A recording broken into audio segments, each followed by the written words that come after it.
the beauty of astrology is the more awareness we have of the astrological energies and how we are governed by them, it gives us some ability to have choice. Welcome to Guide to Spirituality's podcast with me, Stacey Bauer. It's a down-to-earth space where we talk all things spiritual. Each episode, I'm joined by guests from all walks of life to share real experiences, practical tools, and honest conversations about healing, growth, and the unseen spiritual world. Whether you're just starting out or you're deep on your journey, this podcast is here to support your path with insight, connection, and that little bit of magic. Today, I'm joined by Claire from Into the Shadows Paranormal Investigations for a fascinating dive into the world of ghosts, haunting, and the truth behind what really happens during a paranormal investigation. Hi, Claire. Thank you very much for joining me today. How are you feeling? I'm all right, thank you. Are you? Yes, very well, thank you. Good. Claire, I want to jump straight in because when I met you at the Royal Arcade, you were doing the paranormal investigations underneath. Now, I've never been underneath before. I were doing the readings. So when we went down there, the atmosphere under there is massively different to upstairs, isn't it? Oh, absolutely. Absolutely. You can feel it as soon as you walk through that door and get to the top of those stairs, the energy it changes completely. I felt a little bit sick. I must admit, all of a sudden, I was like, oh, no, that's different. I was actually really sick all night. I ended up going home after the first hour. Yeah. Did you really? Yeah. It's the energy. Because I don't know. Yeah, I think probably the energy. It's the first time I've been in there. And yeah, just as soon as I walked through, just started being sick. It was, yeah. Did you? It was... And do you go there a lot? You do your investigation there a lot?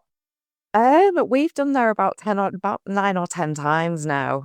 And I'd like to get it as more of a regular venue because it's fantastic. We always have really good activity down there. It's just it's like walking back in time, isn't it? It really is.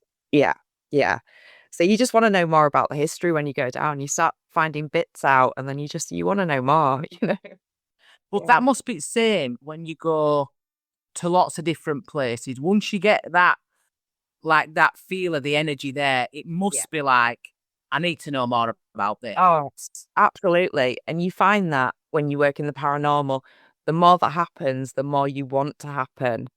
So, you want that full apparition. You want the cat balls going off. You want the EVPs or the voices, the direct voice phenomenon behind you. You want more. Every time you go, you want more. It's like, we call it a bug, it's like an addiction. You want more of it. Yeah. So which place how long have you been doing paranormal activity? So we've been doing Into the Shadows now for almost 3 years. I did a few ghost hunts before that, really enjoyed it, and then got the opportunity to set up a business with my business partner, Lindsay. And we just went for it, and it's just been amazing. It's been a real journey so far. So which place that you've been to would you say is like the most haunted? Oh gosh. I'm gonna say Bronagarth, which is an old hospital down in sort of North Wales. Right. We've done that 3 times now, and the activity there it's off the scale. It's absolutely fantastic. We've had shadow figures, we've had sort of direct voices behind us, growls, grunts, moans, cat balls going off, and while that was going off, one of our other team members was using a thermal imaging camera, and it was showing like a mist above it and everything. So it's one of my favorite places. Yeah, but it's also one of the probably worst. So do you work with spirit? Do I work with worst? You what? Sorry, I didn't. So you said then one of the worst places as well. Oh yeah, it's one of the ones where I've had probably one of the worst experiences that I've had doing this. Really? Tell me. So one of the worst things anybody can do when they come into a paranormal event is to turn around and say, I don't believe in any of this, come and do something to me. Oh, Yeah, that's yeah. So then that's spirits not going to see end that well, as do a you? challenge. You do, it's not going to end well. And we had a guest on, and as soon as we took her down, sort of into, we call it Annie's room, and it was a social worker's room. So the emotion, you can feel the emotions in there of the things that have, the conversations that have gone on and the things that have happened in that room. You can feel that emotion. It's really heavy. And we were stood around doing a seance, and as soon as we started, she started crying uncontrollably, did this lady. So I kind of took her outside, and you say to her, I think Annie's trying to tell you her story. Just say thank you, I appreciate it, and just ask her to back off a little bit. So she wanted to go back in, and we got halfway down the corridor, and she just started crying again. So we took her outside, and she wanted to go back down a third time. We didn't even get as far as the corridor this time. So I said, right, let's try somewhere a little bit different. We'll try a different room and see if there's a different energy.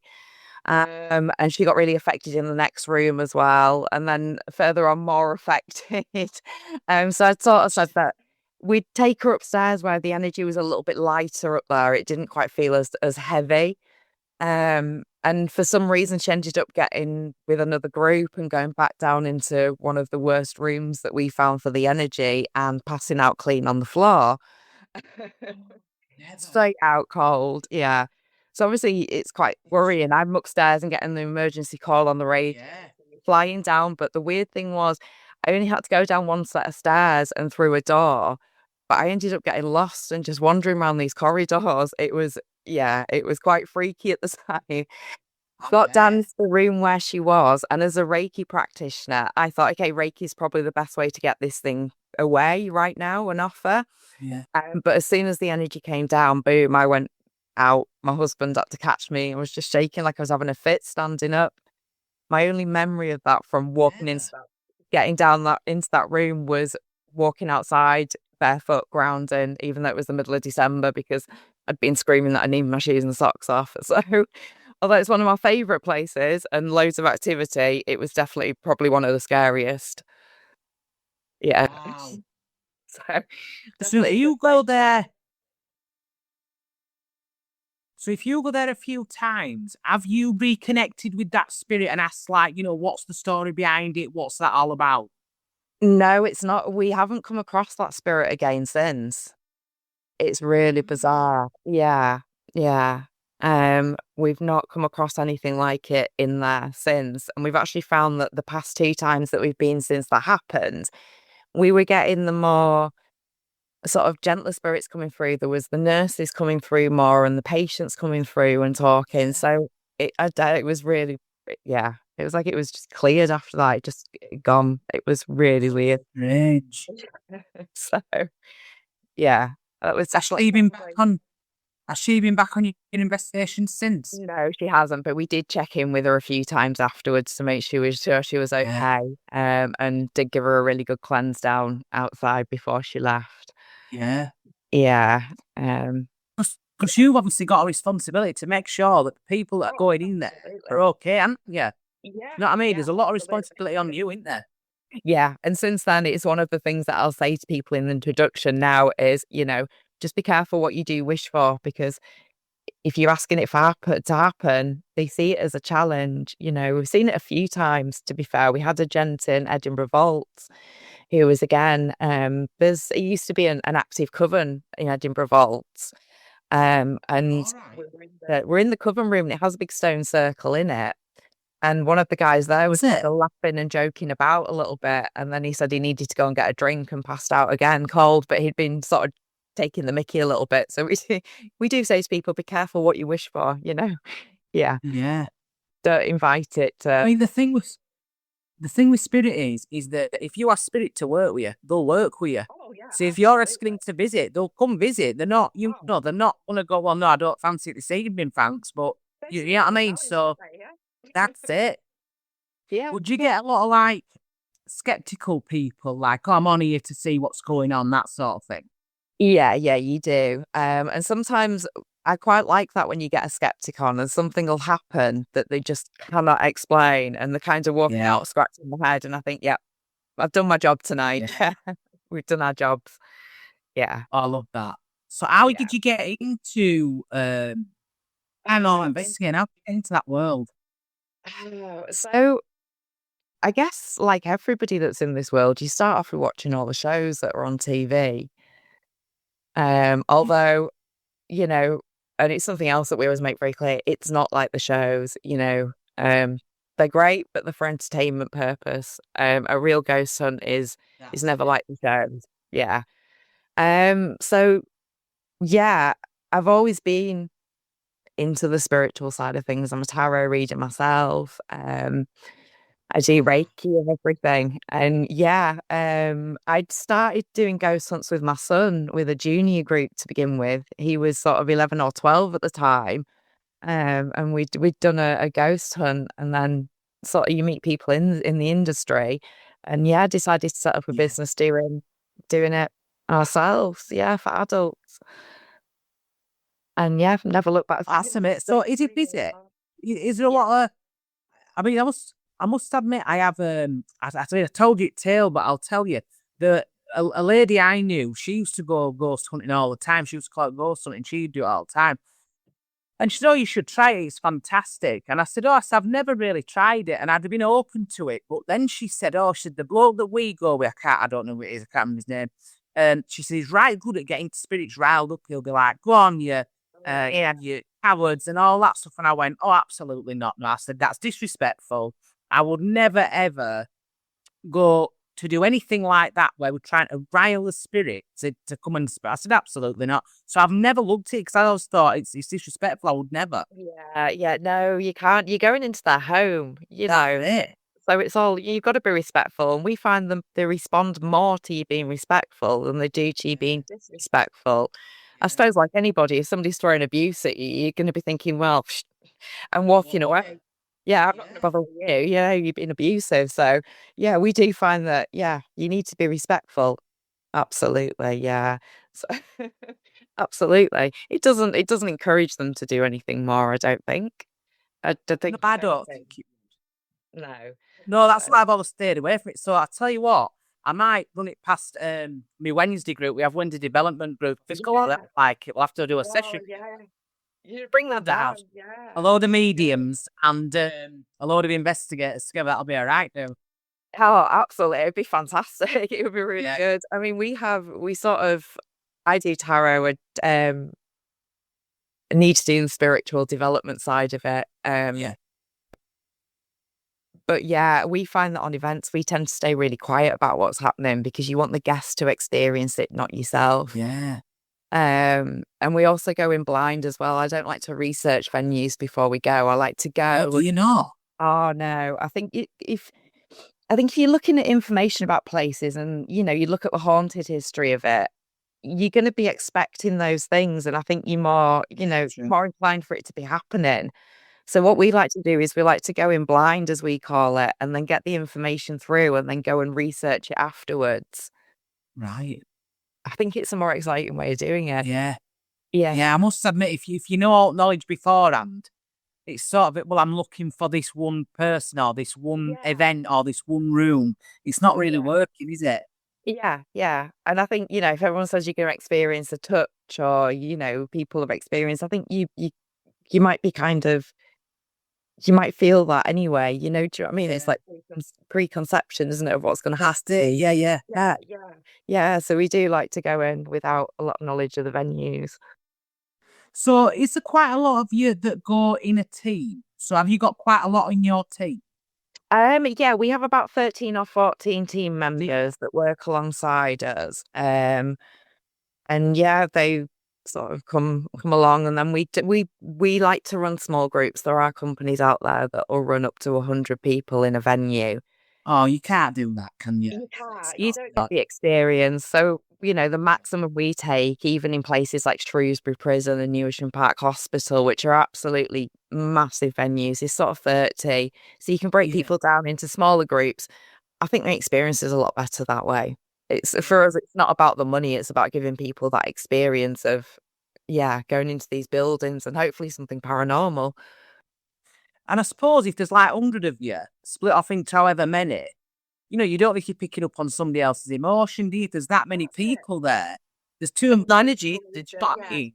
Energy, noise pollution, it makes it for a hard night. So we prefer to run small, sort of intimate groups.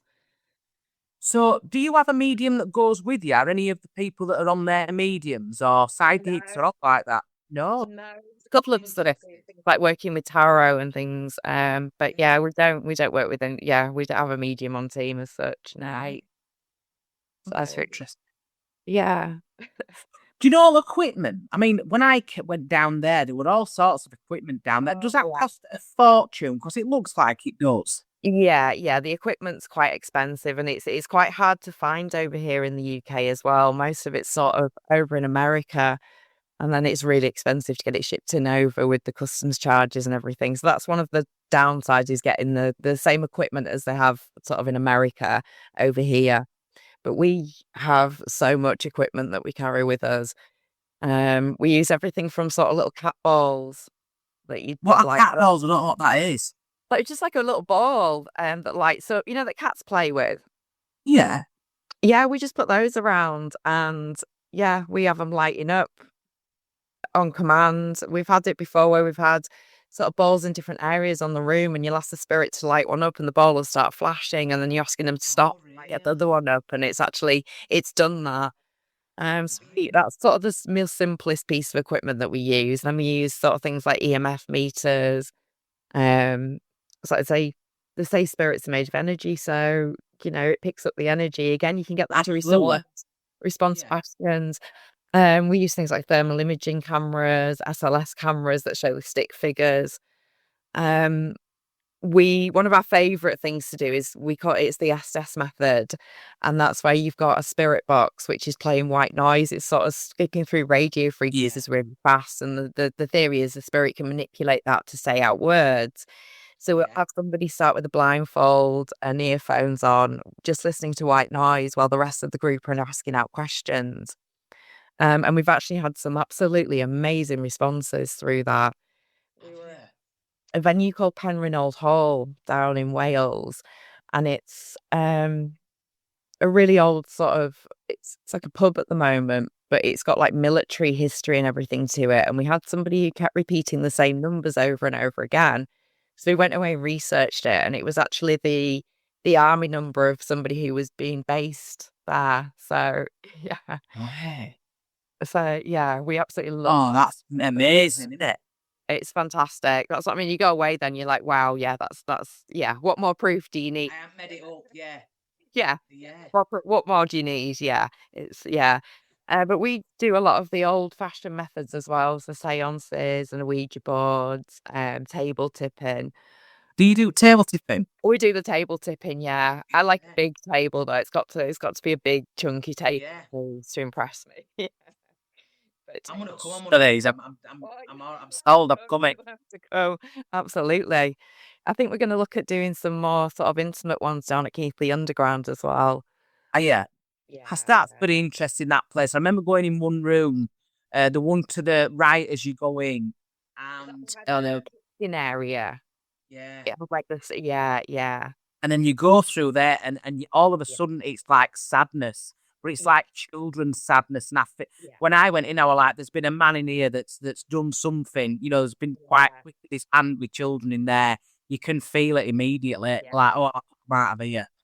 Yeah. But don't other mediums, you need to say the same. But you know what's really strange? A lot of the guests that booked onto those taster sessions that night actually said that they didn't like that room. They all commented on the wall as as you walk into the one that's in front of you. Most of the guests commented on that wall. Yeah. How strange. It is, isn't it? It's But like I said, I've never ever been down there before, ever. So to go down, but I said at one point, me and Dawn at the medium had gone and looked round, and I said, were there a butchers down here? She says, I don't know. I said, I feel like they're carrying a carcass over my head. I could just see a carcass being carried over my head. And then when one of your investigators were down there, we were asking, he said, this room here were a butchers, which is where I was stood. Yeah. In it, on there. I love her. It's brilliant. It's one of our favorites to do. It's absolutely fantastic. It's just Yeah. like you say, it's like walking into a different era. You're walking downstairs and it's just like, yeah, you But I actually feel like you've gone back in time there. You can sort of feel like the conversation and the energy and the people. You can feel them. yeah, You could almost set a scene in your head. yeah, of how it used. Yeah, yeah. We've had it there as well, where we've been sat in a room and you're hearing like barrels rolling down the street. Oh, really? Yeah. And we've had them clear on EVPs and everything. So yeah, it's fun. Yeah, yeah.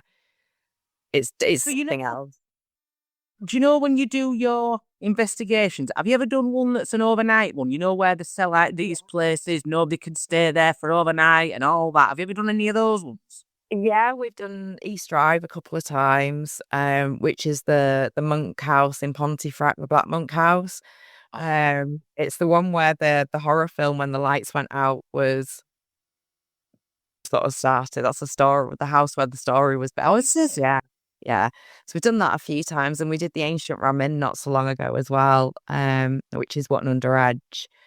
And again, that one's got demonic hauntings in it. It's That's it. in the bishop's room. Yeah, it's quite a nice. It's another one where you walk in and the energy just it hits you.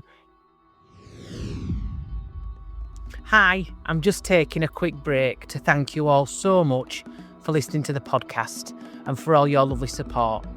If this episode gave you something to think about or simply felt helpful, you can support future episodes and my tea habit over at Buy Me a Coffee. The link is buymeacoffee.com/guide to spirituality.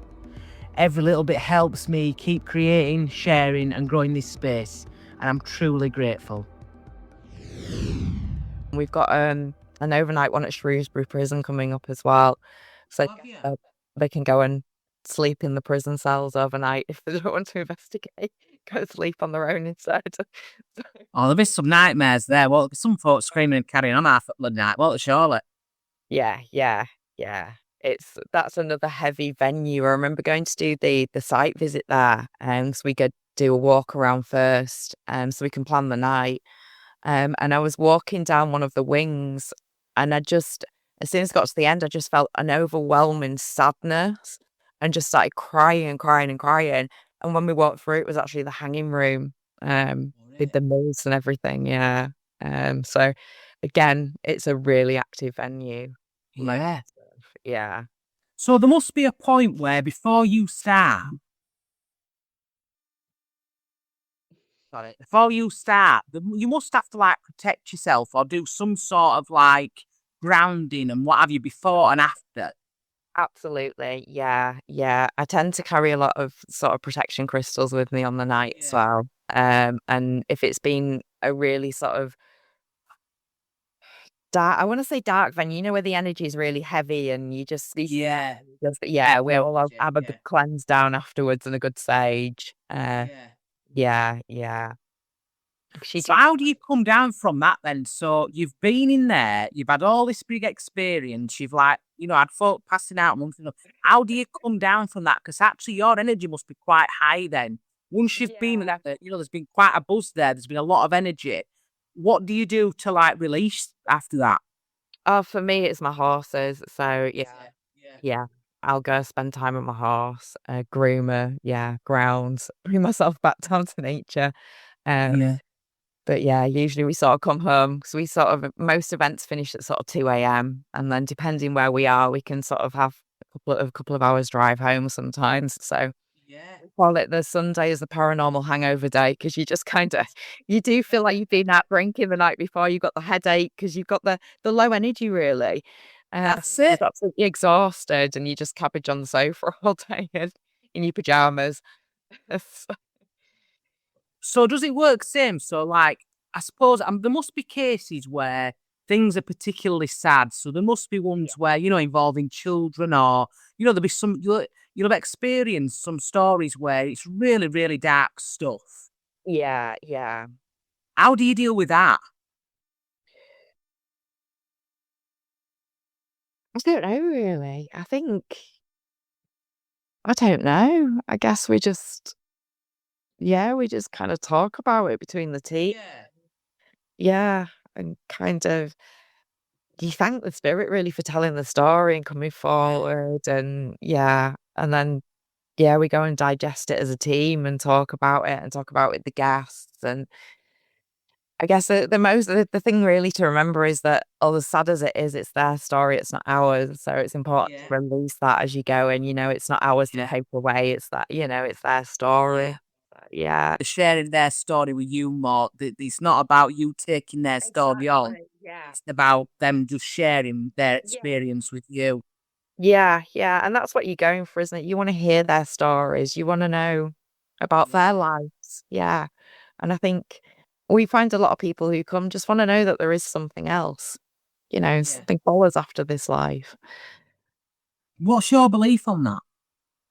Definitely there is. Yeah. Yeah, definitely. Yeah. I mean, you could never work how you do, could you? And say, well, we've seen this with AMF, we've seen this with thermal imaging camera, we've seen all this stuff, but actually there is no. I don't feel like there's anything after it. Yeah. My husband came into this very much a skeptic. When I said I wanted to start the business, he was sort of, I'm never going to see you on a weekend, you'll always be away. He came on an event with us and he had his first proper experience at Keighley Underground. And it was in that same room we were just talking about. And we were all doing a big seance and he just saw somebody just peep their head around the door and go, but he won't say that it's our ghost. He'll just say that he saw something. Yeah. But now he'll sort of say he's seen too much to be able to, not to be able to say to something else. Yeah. So have you got so has there been a moment apart from like that? Has there been a moment where it's been like really funny or like unexpected?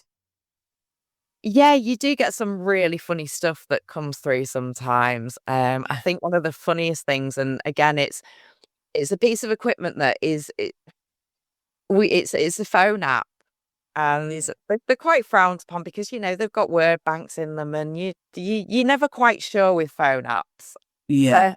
We've been trialing this one out for a while, and we were at Bishton Hall in Staffordshire, and we're with another paranormal group, FDL Paranormal, and they go quite a bit, and one of their team members, Mick, he's got a bit of a love-hate relationship with whatever's in the basement down there. And they came through on the Spirit Talker, and I will swear here, sorry, it said, "Eat shit, Mick."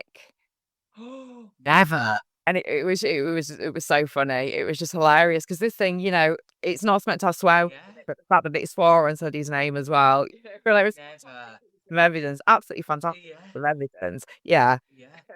But yeah, you get some really funny moments. You really do, especially most people start laughing because you sort of say stuff to spirit that you probably couldn't get away with anyone else. Like touch the bar slow like that, and everyone cracks up laughing. So yeah, and I think with the laughter energy as well, we find that brings more energy in too.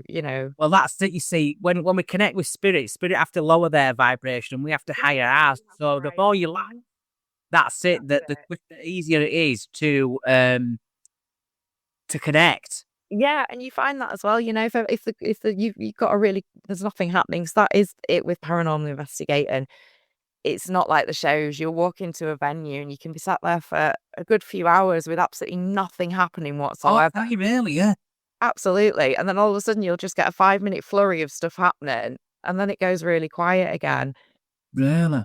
It's managing people's expectations on that as well. So I think a lot of people come in and expect, for paranormal activity to happen straight away and to be all the I must admit, I wouldn't have thought that you'd have to wait hours. That'd have surprised me if I'd have gone up and we've stood about for hours. I'd have been thinking, so you've got to have a laugh while you stood around, and sometimes you're just chatting amongst yourselves and ignoring everything. That's when it starts kicking off a little bit. They're a little bit like, "Hello, you're supposed to be here looking for me, and you're ignoring us." So you see something for you.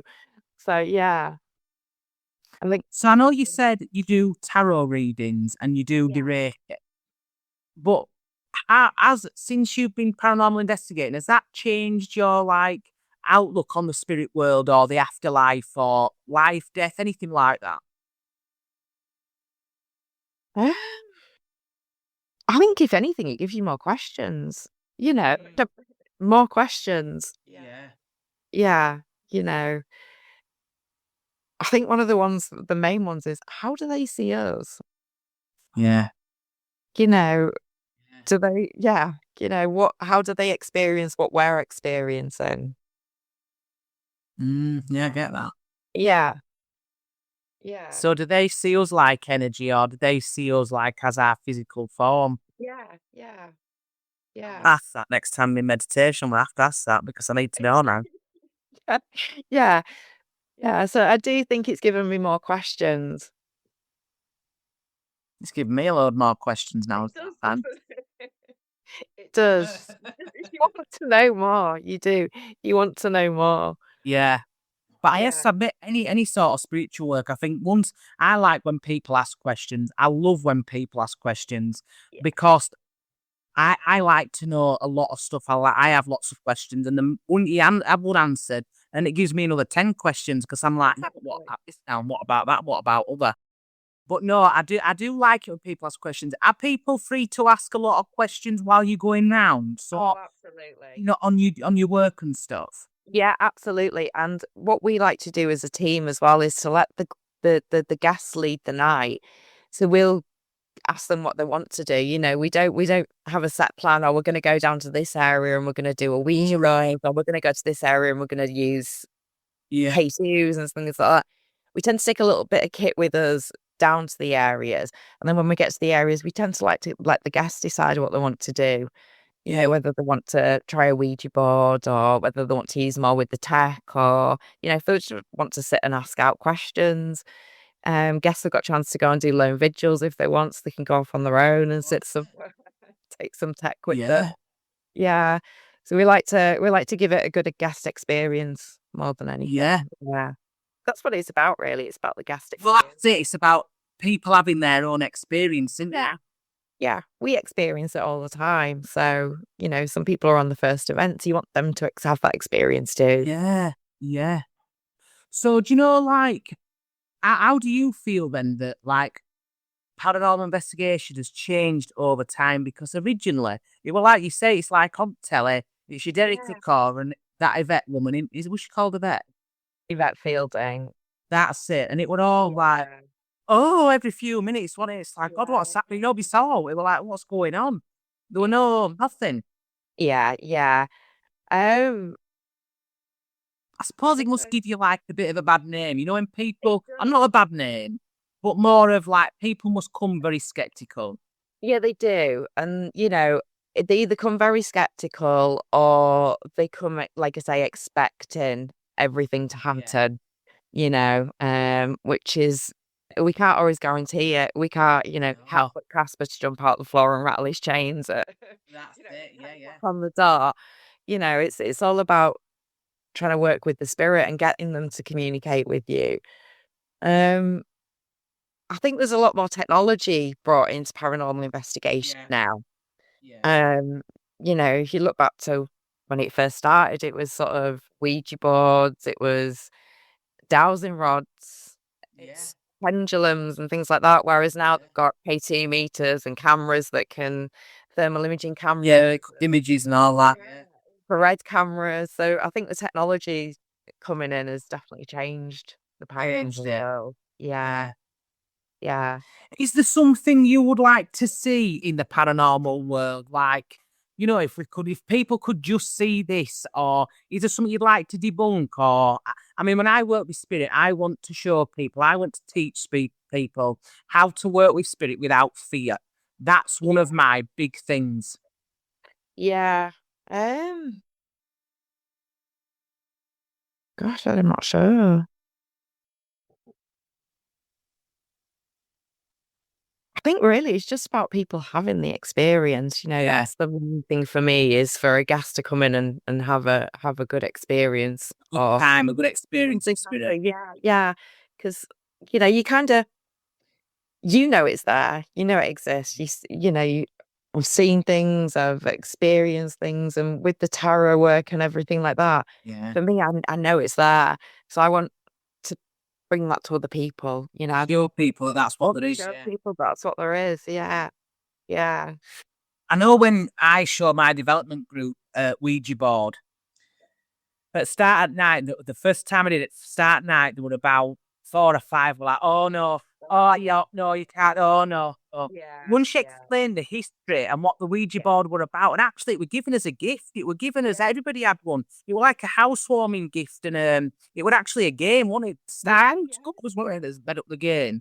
And then when I said to people, people give it for like Christmas presents. Everybody had, they were like having a monopoly in house. Everybody had buy a big one now, can't you? There's a big one. that's it. I don't see it as any other tool, any different to any other tool that we use. See, magic pendulum, everything. It's all connecting with spirit. Exactly. It's when like the films get out of it and that sort of thing. It just makes a massive deal about it, doesn't it? Yeah, it's one of the things I always ask when we do a sort of a welcome talk when when the guests first arrive, just to really introduce the team and to introduce some of the tech that we use and explain what they could experience on the night and everything. And one of the things I always say there is when you put up a Ouija board and you just watch people's faces, and you do see a lot of people like, and I'm like, it's okay. Hollywood really has given them a bad name. As long as you're using it properly and you're setting your intention properly, it's just another tool. It's the same as using a spirit box, or it's the same as using, any other piece of equipment that we're using. Absolutely. So to change people back, I think is quite good. Yeah, good, because I like that. And that's the thing. It's that if people can understand it properly, there's no fear, is there? That's it. But every good horror movie starts with a child, doesn't it? In a basement. Play with the Ouija board, and then it just goes on from there. And then a bouncing red ball down steps, that sort of thing. And it's like, oh no, turn it off. Not for me, thank you. But I do want to have a go with that spirit box, so I want to get some headphones on and listen to that. Yeah, it's very, very, interesting. I'm going to have a go with that. Yeah. You'd be like that, oh, for God's sake, Stace, let us go, will you? Be sick of bloody talking, you bit time I've finished, I'll tell you. Like, somebody else have a turn. Get her off of here. Oh, I love it. I absolutely love it. That's one of the experiments that will change a lot of skeptics into a believer. Yeah. It's that when something comes through like that and everybody's just like, oh, that guest who's under the Estas cannot hear a word you're saying, yet they respond perfectly to a question that you've asked. It's such a, it's like an adrenaline rush, isn't it? Really, it's just you want more. Come on, give us a bit more. Give us a bit more. Yeah. So, if people are wanting to get into either like just coming on an investigation, or if they're wanting to work alongside you, do you take people on like that? Do you have like a bank of people that you choose from, or is it just that people are interested and they come along? So a lot of our team are guests. They convert from guests, so they've come along guests for a few events and then sort of transitioned onto team. Right. And then occasionally, if we're looking for new team, we put adverts out on Facebook as well, or our socials when we're sort of looking for new team members. Yeah. Right. And guests, if they want to check out our website for sort of the events we've got coming up this year. We're always adding new events on. And what is your website? It's www.intotheshadows.co.uk. I can send that over to you though if you'd like. Yeah, I do. And I'll put a link in. But where are you next again? Tell me. Where are we next? We're at Revesby Abbey this weekend. Where's that? Oh gosh. My history's rubbish. My geography even. I'm trying to think where it is. I don't know. I know it's about 2.5 hours from where we are. Where's furthest you've gone? So Edinburgh's one of the further ones. Sort of Wotton under Edge was quite a distance. That was sort of 4.5 hours away. Yeah. We get all over, really. We really do. So we're at Revesby Abbey this weekend. And then where are we after that? We've got a weekend off after that again. And then we're at the Emergency Services Museum in Sheffield. Oh.